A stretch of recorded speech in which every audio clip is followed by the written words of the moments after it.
Bagus. Harus. Assalamualaikum warahmatullahi wabarakatuh.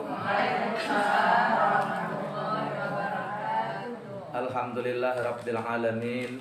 Wassalatu wassalamu ala asrafil anbiya'i wal mursalin wa ala alihi wa sahbihi ajma'in. Allah ya karim, anta subhanallah, la haula wa la quwata illa billahil azim, la ilma lana illa ma 'allamtana. Ya Allah, tidak ada ilmu bagi kami kecuali apa yang Kau ajarkan kepada kami. Ya Allah, kami ini lemah, tidak kuat sedikit pun. Kami tidak dapat berbuat baik kecuali dengan ridha, hidayah-Mu, inayah-Mu. Ya Allah, kami tak sanggup juga untuk mencegah kejahatan, kemungkaran, kemaksiatan kecuali dengan lindungan daripada-Mu. Ya Allah, jadi semuanya kembalikan kepada Allah. Ibu-ibu hadirin rahmati Allah Subhanahu wa taala, amalan tasawuf itu salah satu yang terpenting, intinya zikirullah. Itu amalan inti dia. Amalan intinya itu zikirullah. Objeknya itu hati. Jadi semuanya dengan hati. Sholat dengan hati, puasa dengan hati, berbicara dengan hati, melihat dengan hati, mendengar dengan hati. Itu maknanya. Jadi orang tasawuf itu punya telinga hati, punya mulut hati, punya mata hati, punya tangan hati. Itu dia. Nah, orang-orang yang seperti ini dia punya kelebihan di sisi Allah, bahkan di sisi manusia. Cuman dia harus merahasiakan. Karena kalau udah sampai ke makom itu, Allah tak ada rahasia lagi kepada dia. Tapi dia tak boleh bilang. Ketika malaikat Jibril tanya kepada Rasul, ya kan, akhbirni anis sa'ah, coba terangkan kepadaku kapan hari kiamat. Jibril tanya kepada Rasulullah. Rasulullah jawabnya apa? Indah sekali diplomasi Rasulullah. Dia katakan, yang ditanya tidak lebih tahu dari yang bertanya. Bukan dia bilang aku tidak tahu. Coba ya. Ketika Jibril bertanya, kan ada 4 pertanyaan Jibril tuh. Semua dijawab oleh Rasul. Ya kan? Semua dijawab. Ya kan? Akhbirni anil Islam dijawab. Akhbirni anil iman dijawab. Akhbirni anil ihsan dijawab. Ketika masuk hari kiamat, coba jelaskan kepadaku hari kiamat. Rasul tidak jawab, tapi bukan bilang saya tidak tahu. Ya monggo, alhamdulillah Pak Rahmat tanpa nelpon. Luar biasa feelingnya ya. Inilah orang-orang tasawuf itu. Ya Allah. Masuk, monggo Pak Rahmat, silakan Pak Haji. Teman saya tadi saya tunggu. Ya. Kelihatan baunya padahal nggak pernah kemari. Ya, padahal nggak pernah kemari. Tadi saya telepon, saya langsung saja kemari. Beliau nampak bau apanya? Baunya sampai ke sana, dia ikutin baunya ini. Saya nggak mau bilang bau harumnya, nanti banggakan diri.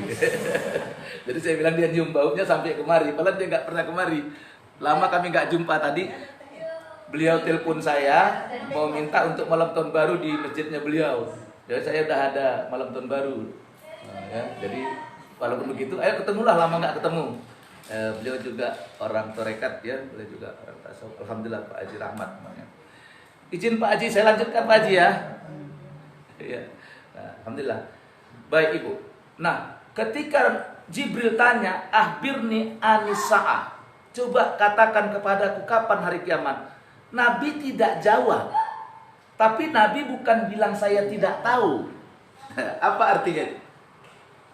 Nabi tahu sebetulnya Rasulullah itu kapan kiamat. Karena Allah tidak berrahasia kepada Rasul. Cuman karena rahasia itu untuk Rasulullah, dia tak boleh bilang kepada siapapun. Inilah.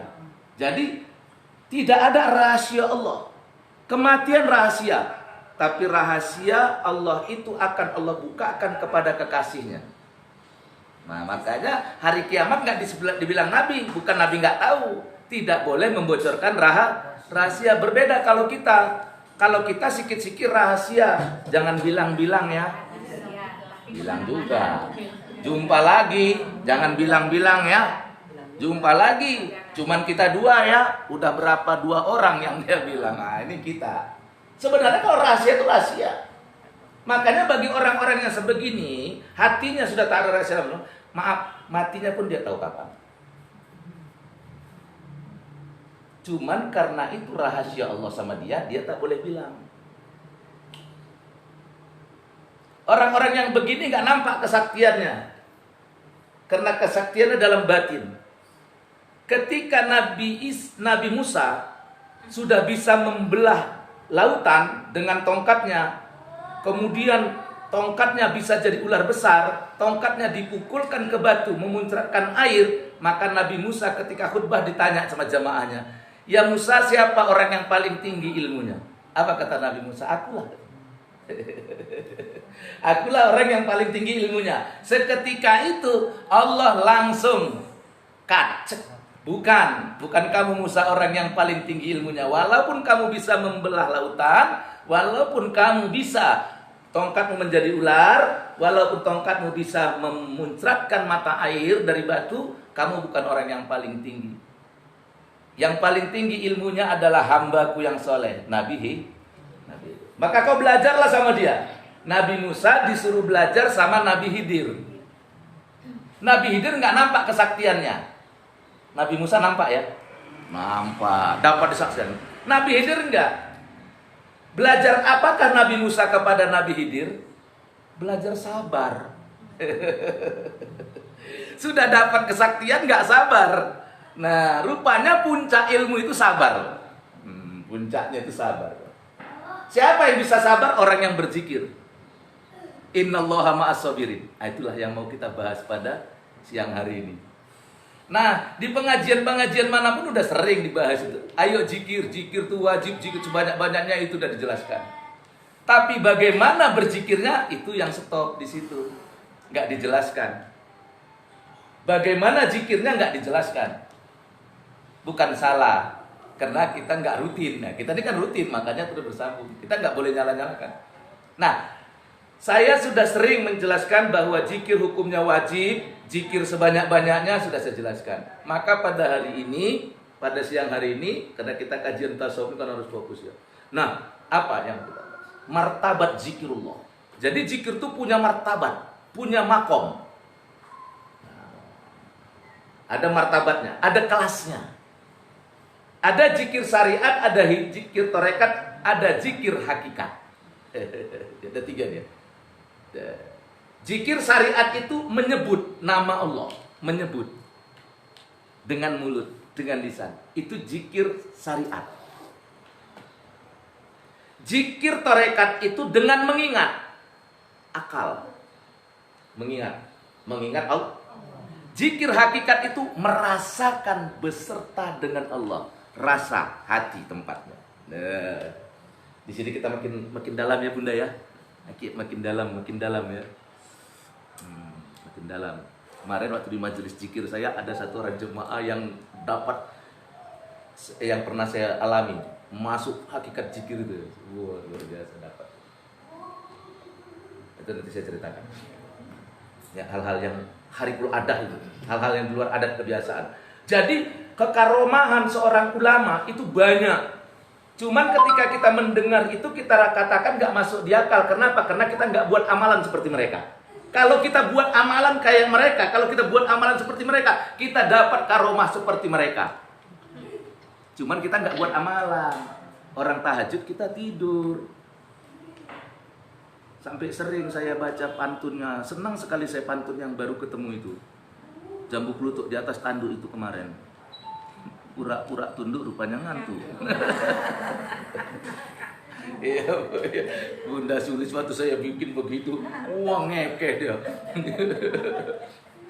Itu dapatnya di mobil.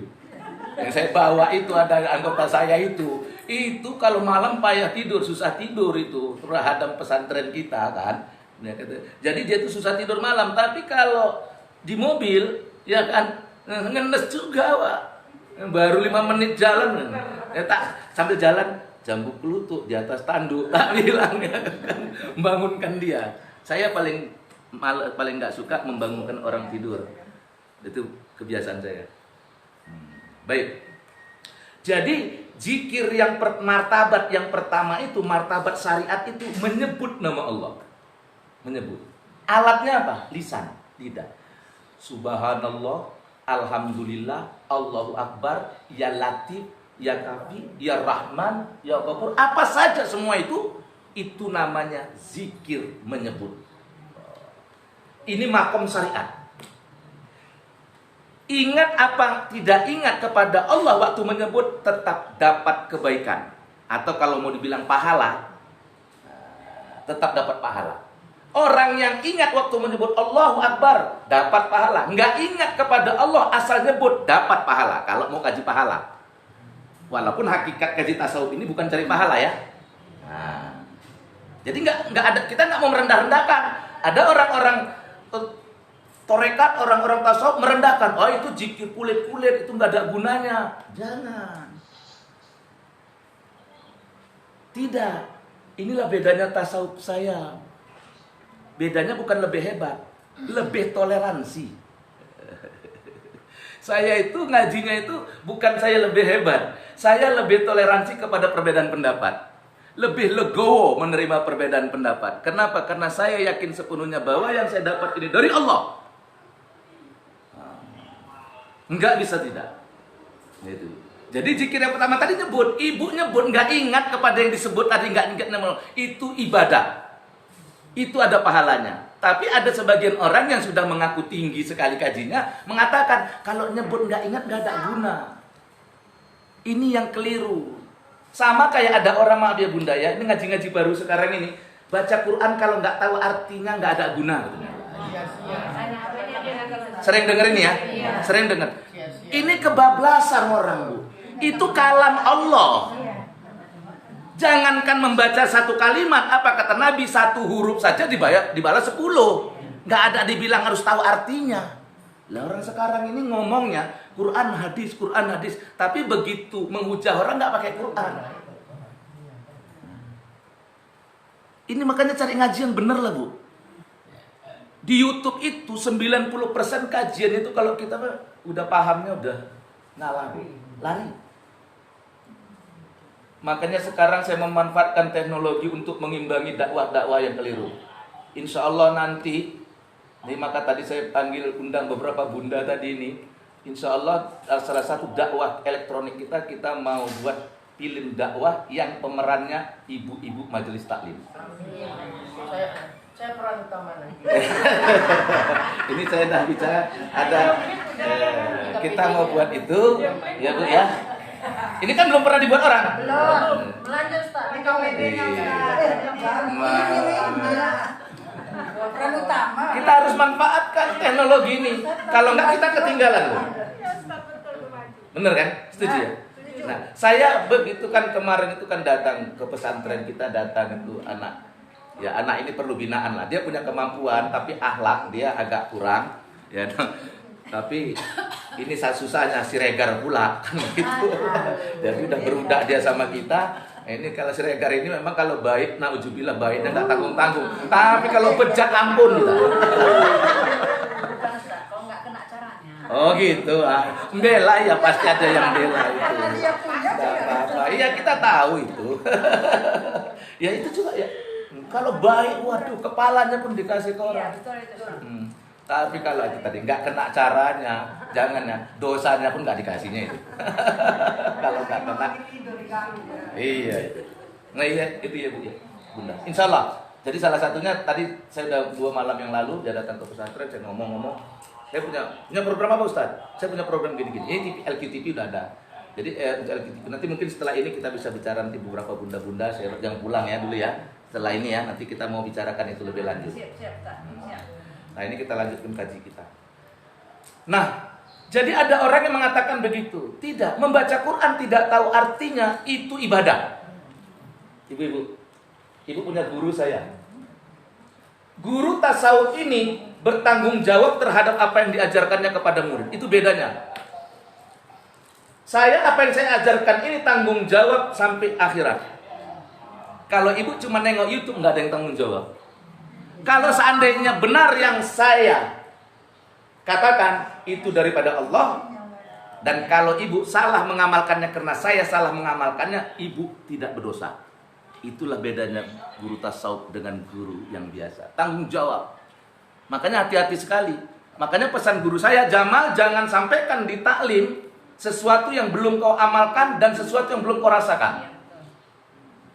Itu pesan guru saya. Tapi kalau dalam dakwah Misalnya tabligh akbar, ya kan? Isra Mi'raj, Maulid, itu dakwah, boleh. Tapi kalau sudah taklim seperti ini, orang sudah kumpul, itu tidak boleh lagi kita menyampaikan sesuatu yang belum kita amalkan.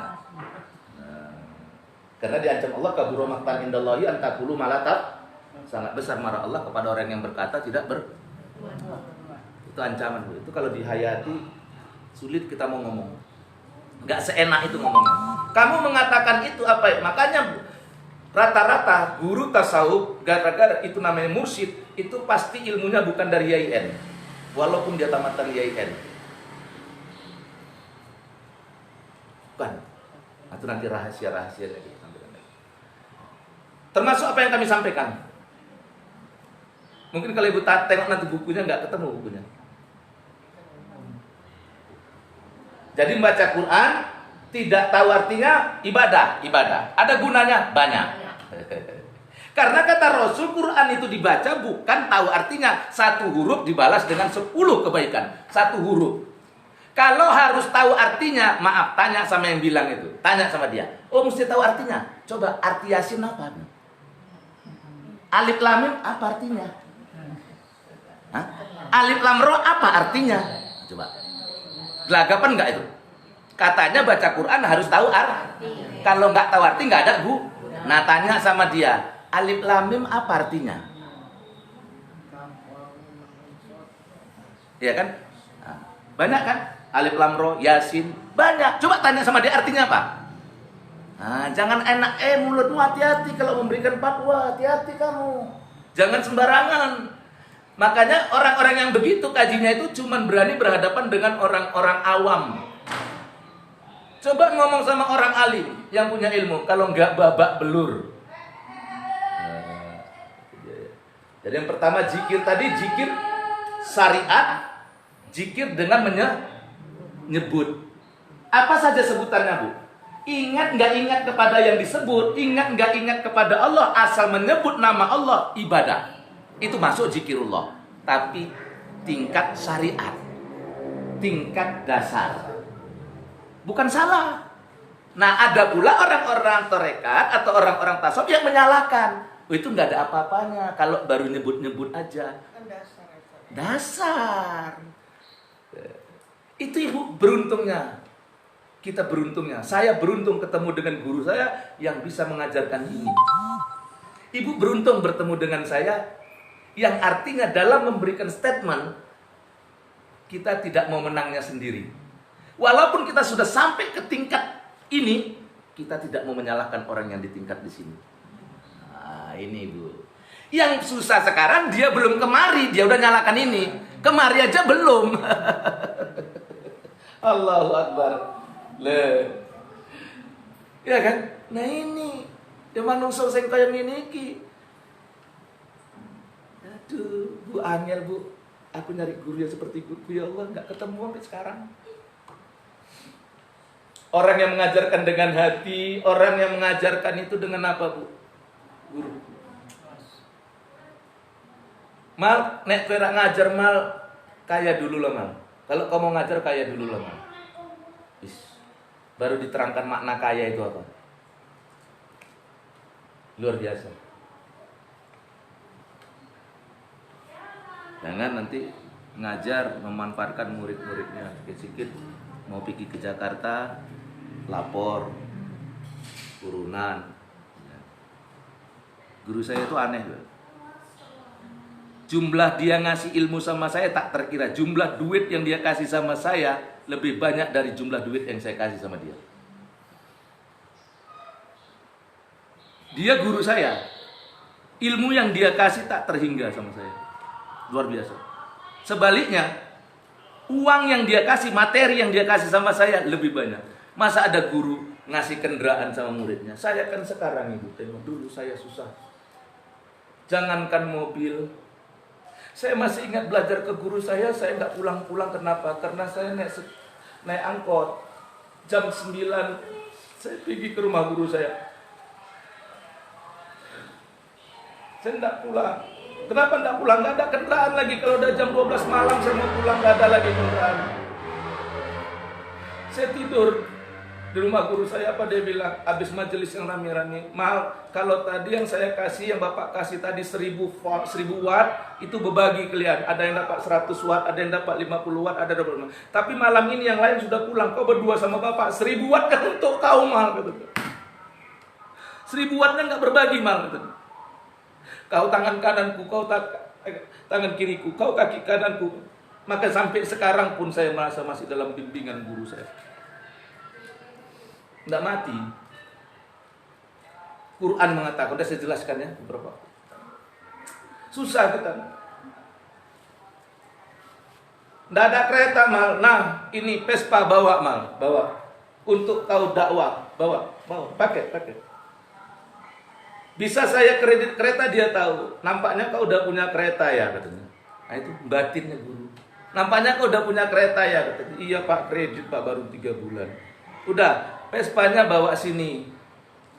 Iya Pak, tak bawa Vespanya, tak kasih STK-nya. Nah ini duit 1,5 juta buat sewa rumahmu.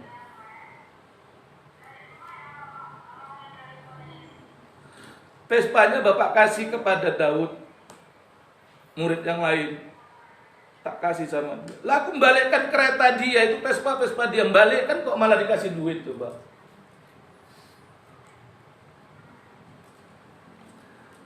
Maka tak praktekkan itu waktu di Kuala Tanjung di Batubara, murid-murid raya tak kasih sarung, pada heran. Ini terbalik Ustadz, kami yang belajar malah Ustadz yang ngasih saya. Tidak apa-apa, saya juga dikasih orang.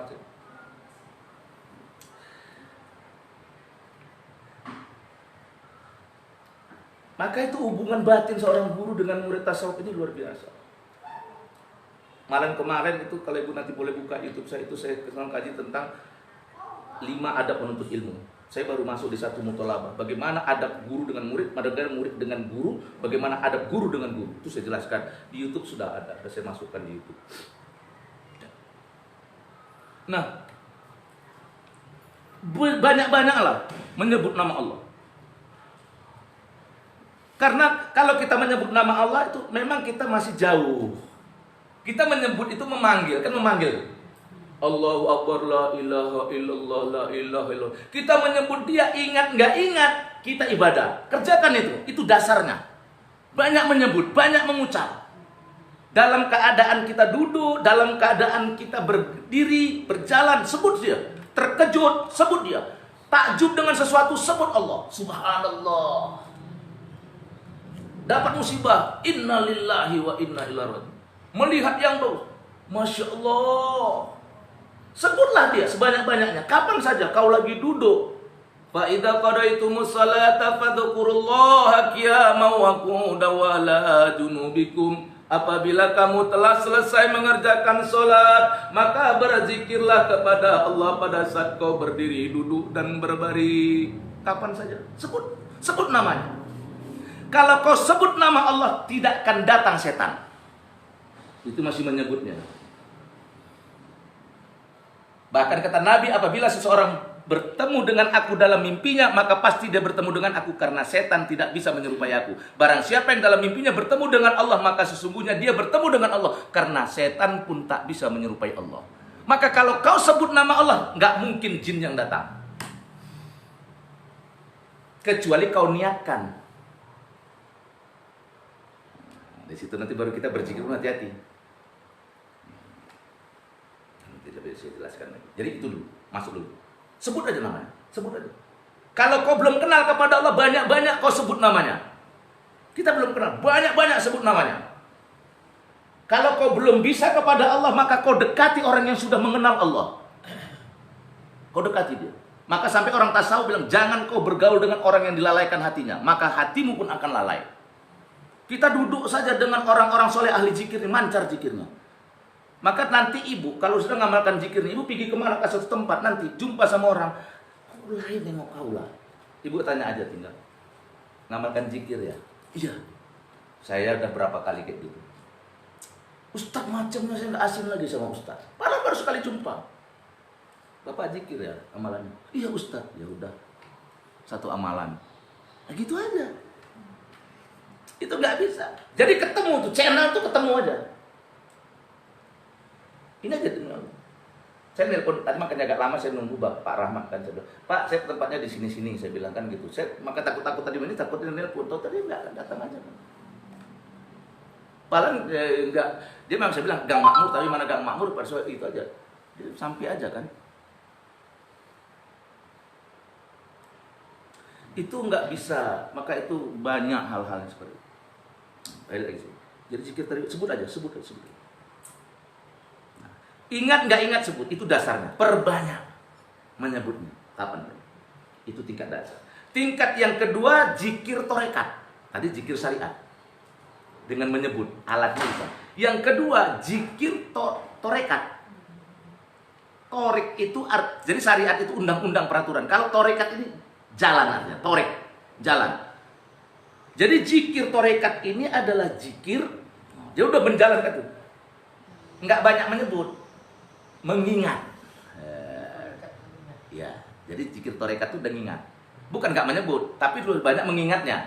Walaupun dia nggak menyebut, sudah ingat. Nengok gitu. Apalagi menyebut.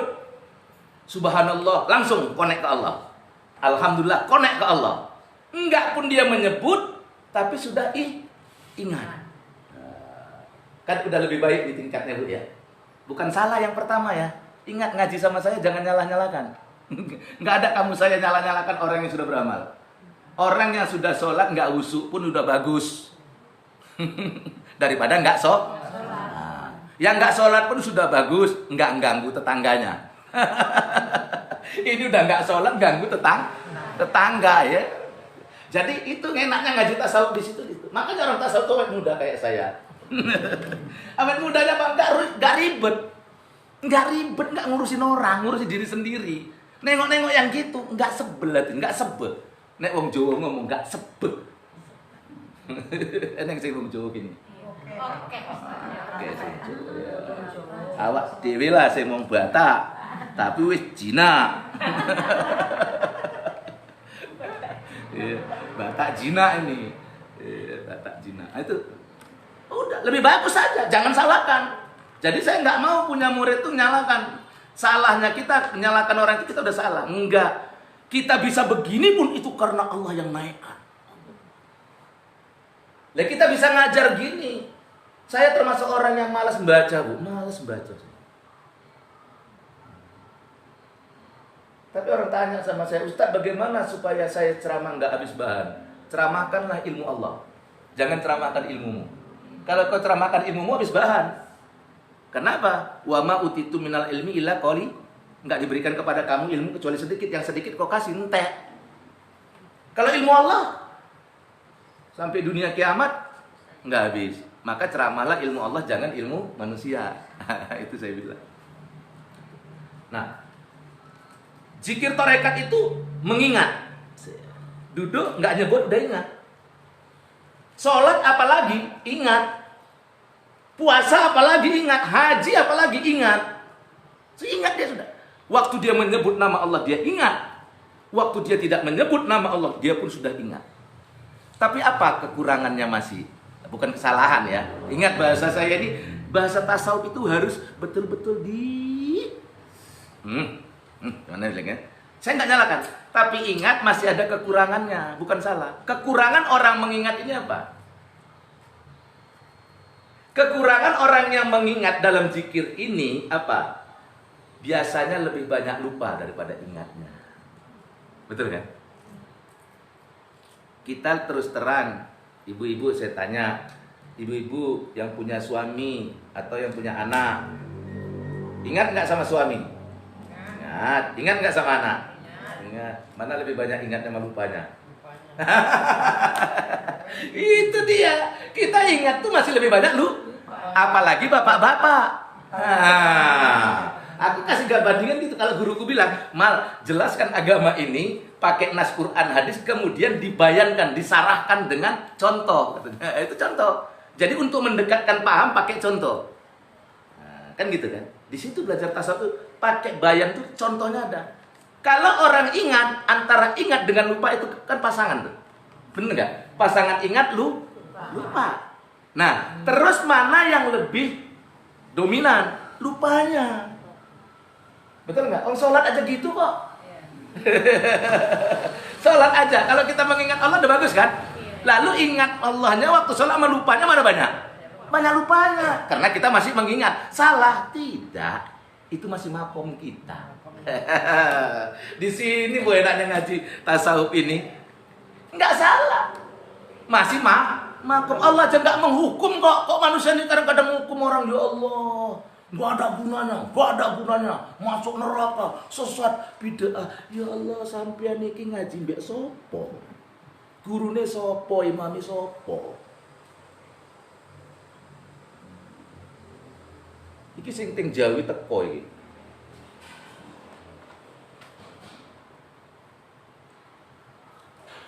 Makanya kalau belajar tasawuf itu, Bu, itu hikmahnya tuh diamalkan luar biasa lah. Ya Masya Allah.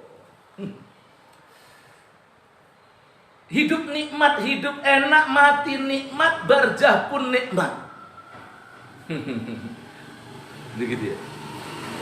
Jadi kalau kita ingat pasangannya lupa, maka kalau yang berpasangan ini dihadapkan kepada kehidupan kita, maka lebih banyak lupanya. Begitu juga zikir. Kalau zikir kita masih mengingat, maka pasangannya lebih dominan, masih banyak lupanya. Bukan salah, masih kurang.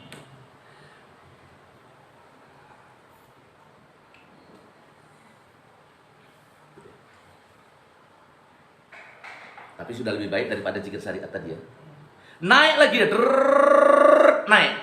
Zikir hakikat. Zikir hakikat. Ini rasa hati. Wah, makanya tasawuf itu nanti kita masuk tahlil. Di sini rasa. Disebut juga. Begitu disebut terasa. Allahu Akbar subhanallah. Begitu disebut terasa, bukan teringat lagi. Begitu diingat terasa. Ibu ngingat-ngingat makan rendang, cuman ngingat, nggak ngerasain. Api enggak? Ya kurang. Ibu tak tanya, nyebut rendang, lumayan bisa nyebut, tapi belum ingat. Ingat rendang, nggak makan. Yang rasa itu kan yang makan. Kira-kira saya kasih gambaran gini bisa jadi pemahaman ya. Ingat rendang tapi nggak merasakan rendang, mana lebih enak? Nggak ngingat-ngingat tapi ngerasain. Masuk dia ya. Enak nggak kalau belajar tasawuf kayak gini? Memahaminya itu. Ini dari hati Bu. Nek aku disuruh ngulangi lagi pun belum tentu bisa. Besok ibu panggil saya suruh jelaskan ini Bu, belum tentu bisa begini. Ngerti Bu? Ini bedanya. Nggak bisa direkayasa. Uang ini datangnya gitu aja. Kalau besok ibu suruh, Ustadz saya mau kepingin penjelasan zikir, belum tentu bisa. Nah inilah. Jadi kadang-kadang orang nanya, saya jadi bodoh sekali memang. Memang bodoh. Pak macam mana gini-gini? Nggak tahu. Dan saya memang diajarkan guru saya, kalau kau nggak ngerti malah jangan memaksakan diri untuk menjawab. Nggak mau tuh. Kalau nggak ngerti ya udah bilang nggak ngerti. Lebih bagus kita dipermalukan di depan orang daripada kita dipersalahkan di sisi Allah. Apa ruginya saya menjawab, misalnya ada jemaah nanya, saya memang nggak ngerti, saya nggak ngerti. Paling-paling cuma orang bilang, wah Ustadz bodoh. Ya nggak apa-apa, memang betul kok yang dia bilang. Hah? Daripada saya menjawab, memaksakan, sudah sesat, menyesatkan. Lah saya kan tanggung jawab terhadap apa yang saya ajarkan ini hari. Kan ke situ kaji saya. Saya kan bertanggung jawab. Bukan asal ngajar aja. Tapi untuk saya menyampaikan supaya orang lain bisa merasakan seperti yang saya rasakan, seperti yang dirasakan guru saya. Saya kepingin itu aja. Kalau sudah merasa, coba ibu kalau udah ada rendang, misalnya gini teh manis ini, ngapain tak ingat-ingat lagi udah di depan mata kok. Bismillahirrahmanirrahim. Asli teh manis Bu. Nggak perlu nyebut-nyebut kan? Kira-kira saya kasih pemahaman begini makin mendekatkan ya Bu ya. Nggak perlu teh manis. Mikirin teh manis sampai gini. Nggak perlu. Udah di depan mata. Bismillahirrahmanirrahim. rasa. Begitulah zikir itu. Dengan banyaknya dia menyebut, dengan banyaknya mengingat, baru datang rasa sama dia. Waktu menyebut, rasa. Waktu mengingat, terasa. Tidak disebut, terasa. Tidak diingat, terasa. Inilah yang kalian pakai waktu sholat. Zikir di tingkat hakikat ini. Kan sholat nggak ada, kan nggak, bacaan sholat udah tertentu. Abdul zikri la ilaha illallah terus. Sebaik-baik zikir la ilaha illallah. Lalu apakah kalian zikirnya? Padahal kata Allah dalam Al-Quran Toha 14, aqimis sholata li zikri, tegakkan sholat untuk zikir kepadaku. Apakah kalian sholat kita Allahu Akbar, la ilaha illallah, la ilaha illallah? Kan enggak. Terus kalian ingat-ingat Allah. Kalau kalian ingat Allah, tafakkaru fi khalqillah wala tafakkaru bi zatihi. Pikirkan tentang ciptaan Allah. Jangan pikirkan tentang zat Allah. Kalau kau pikirkan, apa yang kau pikirkan? Pasti bukan Allah. Maka yang tadinya tempatnya masing-masing. Maka ketika zikir kau jangan berpikir tentang Allah lagi. Kau nggak boleh berpikir tentang Allah. Kalau kau pikir tentang Allah apa? Yang terpikir apa? Alif lam lam ha, tulisan Allah. Terus kau pikirkanlah bahwa Allah sedang duduk di atas singgasana. Syirik. Sampai seperti ini kualitas sholat yang mau kita cari. Tapi kalau rasa baru betul. Kau merasakan Allah di sana. Apa yang kau rasakan? Merasakan Allah. Allahu Akbar. Enggak ngingat zatnya.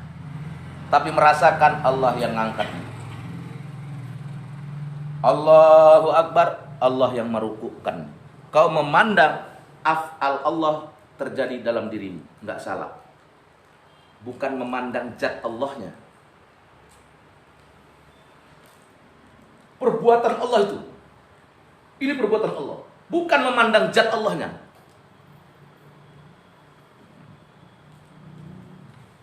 Satu saat saya Abdul Qadir Jailani di bulan puasa jalan dengan murid-muridnya di padang pasir. Bulan puasa ini nampaklah awan hitam. Wah.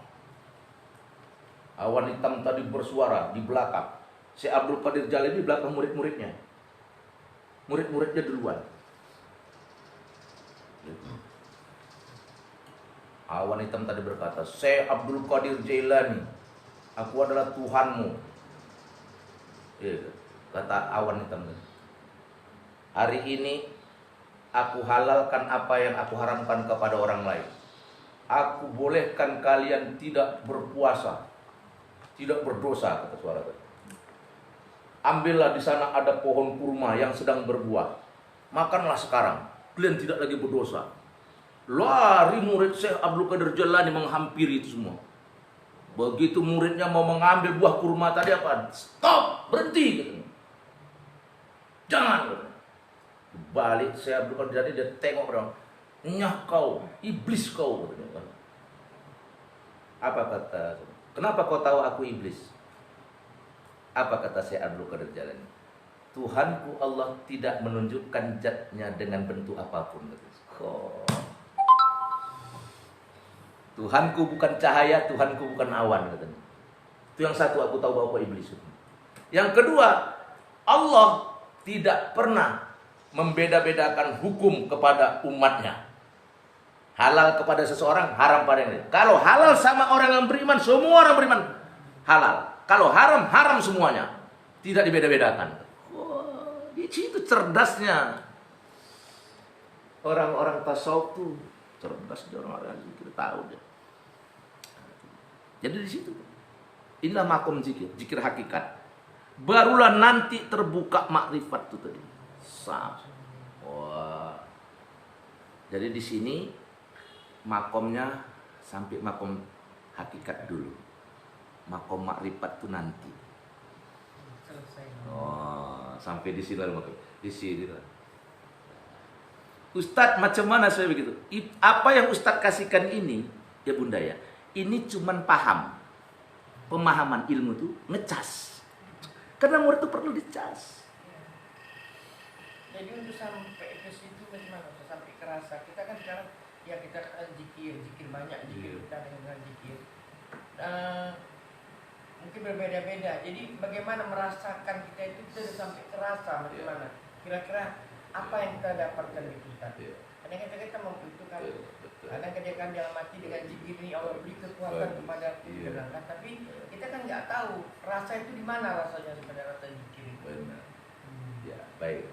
Bagaimana mencapai rasa itu tadi? Mencapai zikir rasa tadi ya. Baik.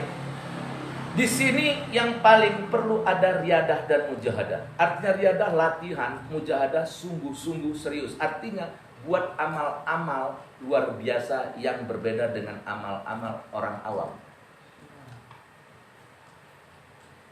Karena tasawuf saya ini tasawuf amali. Kau dapat hasilnya itu dari amalan. Cerita guru ini hanya motivasi, cas saja. Bagaimana kau supaya dapat buat amalan? Sehebat apapun gurunya, kalau murid nggak buat amalan nggak dapat. Lalu amalan apa yang dia harus buat? Nah, kan itu pertanyaannya, ya. Saya udah sholat kok Ustadz, saya udah puasa kok. Orang yang bisa seperti tadi, kuncinya satu, sabar. Sama kayak Nabi Musa disuruh belajar sama Khidir. Jadi disuruh sabar. Orang yang sabar itu dalam ibadah, tanda-tanda orang yang sabar dalam ibadah itu sama dengan ikhlas. Ibadah sunatnya lebih banyak daripada ibadah fardunya. Jadi kalau saya langsung jawab Bunda ya, bagaimana supaya bisa buat amalan sunat yang lebih banyak daripada amalan fardu. Kalau masih sama amalan sunat dengan Allah, belum dapat. Itu rahasia. Ini langsung buka-bukaan nih Bunda ya. Ini langsung buka-bukaan nih. Ini kalau di pengajian umum enggak saya buka ini. Ya benar ya, saya pun nggak berani nyampaikan ini. Karena ini memang harus orangnya nggak boleh banyak-banyak begitu. Atau karena kan ini memang harus dari hati. Ini nggak bisa disampaikan. Saya juga begitu banyaknya jemaah, ya alhamdulillah. Tapi ya Bunda kan tahu lah ya. Kan kalau dengan umum saya nggak mau sampaikan ini, enggak. Kenapa? Ini kalau nggak dipahami dengan benar-benar bisa jadi fitnah. Nanti ada ungkapan-ungkapan saya yang keluar gitu aja, yang kayaknya nyeleneh gitu. Nah, tapi nanti setelah, saya dulu juga begitu. Saya juga begitu. Banyak guru saya ngomong gini, apa benar ya? Ternyata benar, Allah tunjukkan dengan peristiwa. Allah menterbiahnya dengan peristiwa. Baru dapat ayatnya. Jadi orang tasawuf ini, orang tarekat ini beramal yakin dulu Bu dengan amalan yang dibuatnya. Iya. Baru dalil belakangan. Lah orang sekarang kan nyari dalil dulu. Terakhirnya nggak ada dalil, nggak beramal. Nah, itu bedanya. Bedanya kita sama orang-orang itu ya. Bukan kita mau jelekkan, enggak. Itu bedanya saja. Mereka mencari dalil dulu. Mana dalilnya? Mana dalilnya? Mana? Sibuk di dalil, nggak beramal. Sedangkan orang-orang tasawuf, orang tarekat ini yakin dulu, amal dulu, dalil belakangan. Itu udah terjadi sama aku berkali-kali. Nanti maaf Bu, guru saya itu kena orang Jawa ya. Biasa orang Jawa itu kan totok Jawa. Dan terus kalau guru saya apa? Banyak bacaan ayat Qur'annya pun ya, pas-pasan lah kita bilang ya, pas-pasan. Belakangan saya bilang, Pak, yang semalam tuh dalilnya ini loh Pak. Iya. Ya. Lah gitu. Maka apa yang saya ceramahkan tuh kenyataan yang sama saya. Belakangan dalilnya. Mal, orang dulu, ulama-ulama dulu Mal, sekali ceramah bisa di tempat yang berbeda dalam jam yang sama. Jadi guru saya dulu cerita gitu. Ulama dulu, dia ceramah di tempat yang berbeda di jam yang sama. Kan nggak masuk di akal. Contoh misalnya sekarang ini saya di sini, terus ada di masjid sana, ada di masjid sana, ada di masjid sana. Jam segini juga. Saya waktu guru saya nyeritakan gitu, hati saya kayaknya, oh ya, gitulah ya. Yang di Mekah, dia di Medan, tapi Lah, tapi kan adab sama guru nggak mungkin, lo nggak masuk di akal lah Pak, nggak mungkin gitu. Tapi di hati bertanya. Lah Allah bukakan, yang kata gurumu itu betul. Dicontohkan ya, saya yang alami. Nah ini saya ceritakan bukan untuk sombong ya, karena saya pun nggak ngerti kejadian itu. Jadi satu malam minggu saya beramal di masjid, saya bikin musola belum jadi waktu itu, masih atasnya masih terbuka, baru batu saja, saya beramal dari jam 12 sampai subuh. Ya, kalau dulu waktu muda gila-gilaan beramalnya. Sama istri pun berani nantang. Ada hajat nggak malam nih? Kalau enggak, goodbye my love, aku beramal. Itu tuh Mas. Kalau sekarang nggak perlu lagi bilang gitu, dia punya semak neng lawak. Dulu perlu bilang ya kan. Kalau sekarang dulu ada hajat nggak dek malam ini ya gitu kan. Kalau nggak ada saya beramal. Beramal malam jam 12 malam start sampai pagi. Habis sholat subuh kan langsung satu duduk di subuh. Diumumkan di masjid bahwa Pak Mustaqim Pane, bendahara, saya kan wakil ketua waktu itu di BKM, meninggal. Dalam hati, ya Allah nanti saya menjelang zuhur datang mau tukang. Niat. Nggak berapa lama datanglah ada masjid Saipul. Ustadz, Pak Pane meninggal Ustadz. Iya saya udah dengar Bu, tadi udah dengar. Iya. Tapi saya begini, saya nggak bisa datang sekarang. Saya istirahat dulu, karena tadi malam saya kurang istirahat, saya kurang tidur. Maksud saya niat nanti tidur kira-kira jam 10 bangun tukang, kan gitu, niat dalam hati. Endilalahi wong Jawa ngomong ketiduran, nggak terbangun sampai azan zuhur. Kira-kira jam 1:30 saya baru terbangun. Istri saya nggak berani bangunkan. 1:30 saya baru bangun. Masya Allah, zuhur terlambat. Waduh, nggak jadilah nih tukang tempat Pak Pane. Udah dibawa lah jenazahnya. Waduh, ya Allah, udahlah malam aja lah nanti takziah, kan gitu. Nah, malamnya saya datang ke masjid, nunggu isya. Lagi nunggu-nunggu kawan yang lain datang ada seorang namanya Joni. Dia itu abangan saya, atasan saya. Dia ini bukan orang alim. Dia ini orang pasaran yang lagi dekat dengan orang masjid mau tobat. Nah, begitu datang dia nunjuk-nunjuk saya coba. Kau memang sok kali kau. Kau memang lagak kali kau. Loh ada apa bang? Kau waktu Pak Pane tadi meninggal, kau duduk berdiri aja kau di samping kios itu katanya. Kami panggilin kau gini, kau diam aja kau nengokin katanya. Enggak kau datang-datang. Ya kan? Enggak datang-datang kau katanya. Bang, aku pikir dia ngelulu, tahu ngelulu? Nyindir. Tak pikir dia nyindir. Bang, maaflah aku memang tadi enggak datang karena tadi malam aku kecapean, aku ketiduran pulang. Demi Allah ini masjid ya. Demi Allah ini masjid. Ini tanya Pak Musin, Said Musin ini saksinya ini katanya. Jangan kau diam aja katanya. Masa untuk apa dia bohong? Apa gunanya kalaupun dia bohong lah Bu? Nengok saya di situ. Lalu siapa yang di situ aku tidur kok? Allah tunjukkan cerita guruku itu betul. Cuman di Qur'annya nggak ada. Dan itu bukan sekali. Ada lagi hal-hal yang lain. Nanti satu-satu saya ceritakan.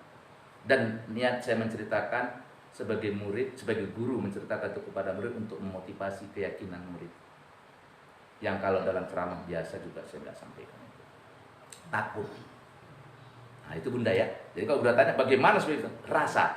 Maka merasakanlah, buatlah amal-amal sunnah ya melebihi amal wajib.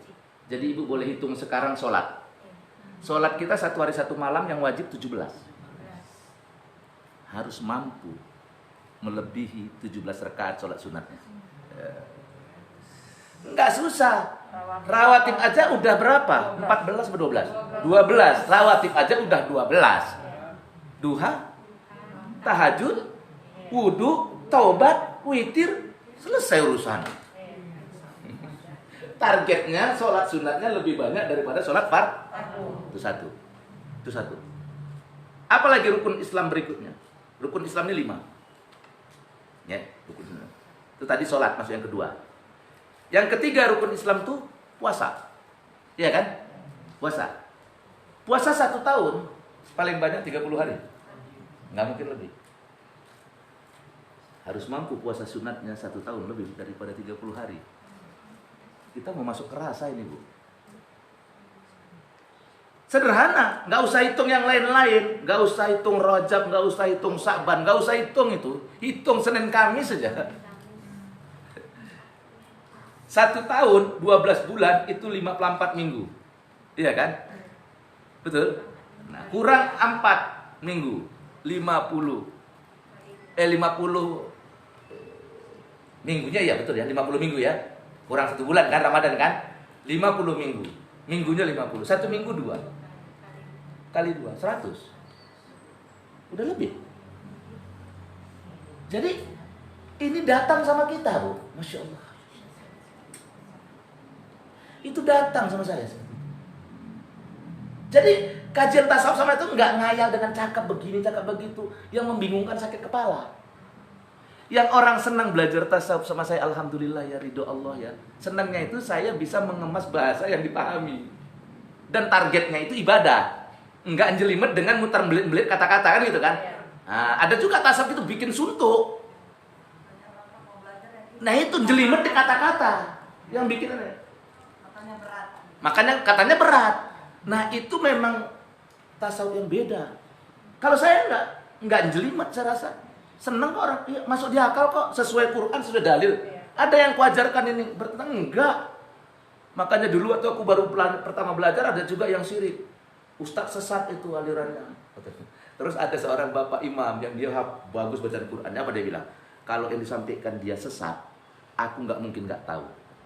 Dia bela saya, imam masjid kan. Kalau yang disampaikan dia sesat, nggak mungkin aku nggak tahu. Yang disampaikan dia semua Quran dan hadis, merinding aku. Sampai sekarang dia sering kontak sama saya, merinding saya, lagi sakit dia.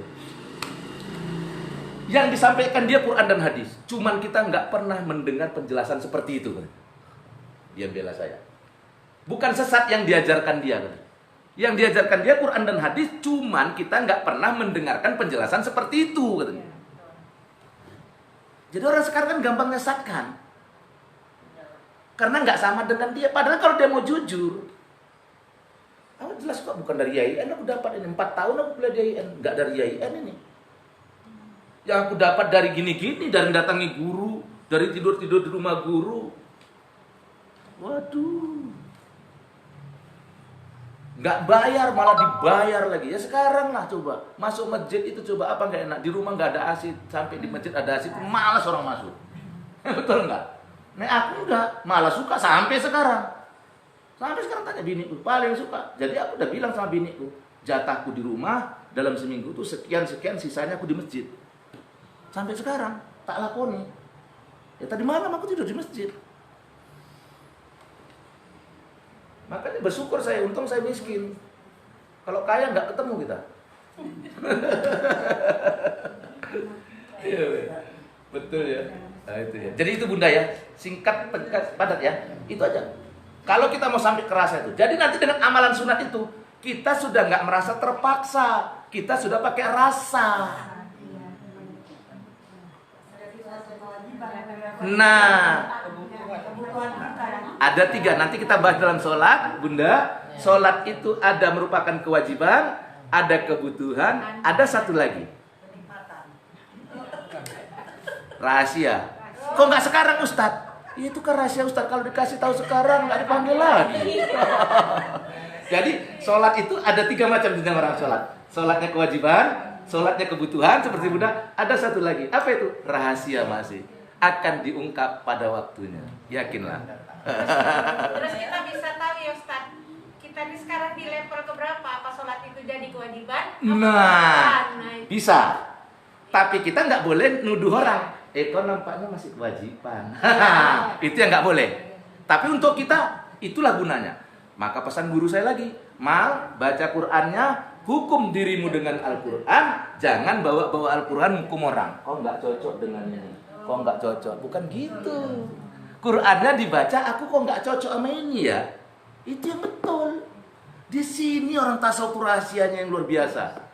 Makanya ketika dia cakap, ada hikmah. Ketika dia cakap ada getaran. Kenapa? Dia bicara dari hati.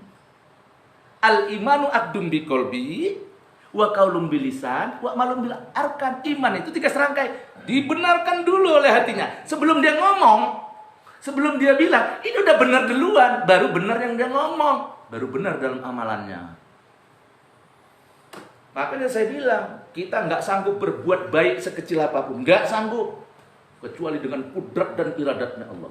Kita nggak sanggup menolak kemaksiatan, kejahatan sekecil apapun, kecuali Allah yang mendatangkannya. Mampu. Siapa bilang Ustaz nggak banyak cobaannya? Paling banyak ya Ustaz. Ustaznya paling banyak. Betul. Jangankan ustadz-ustadz yang sudah populer, ustadz yang sekecil saya saja, sekecil saya sudah banyak godaan, banyak sekali. Makanya saya nggak berani menyala-nyalakan. Segala penjuru kita digoda. Maka dibilang orang memahami. Sekarang orang kaki sholat rapat-rapat, hadisnya memang ada. Kalau renggang itu setan dalam bentuk anak kambing masuk. Itu ada hadisnya. Udah. Maka sekarang orang rapat-rapatkan kaki. Ini hadis, Quran dan hadis itu ada bahasa majas, kias. Iblis setan itu sifat. Jadi ada setan di luar diri kita ada. Setan dalam diri kita pun ada.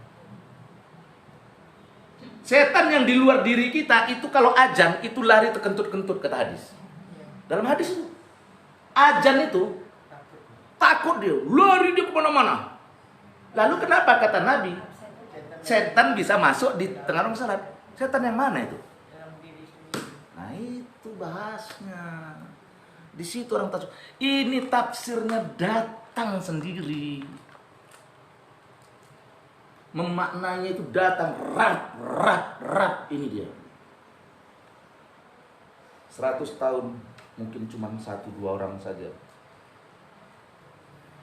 Jadi Ustadz ini sekali lagi luar kaji. Kalau menurut dari kaji tasawuf, Ustadz, sekarang ini yang terjadi dengan umat Islam. Iya. Ini kan dari kalau dari kaji umum kita udah banyak lah ngomong begini. Tapi kalau dari kaji tasawufnya, apa hikmah yang kita ambil?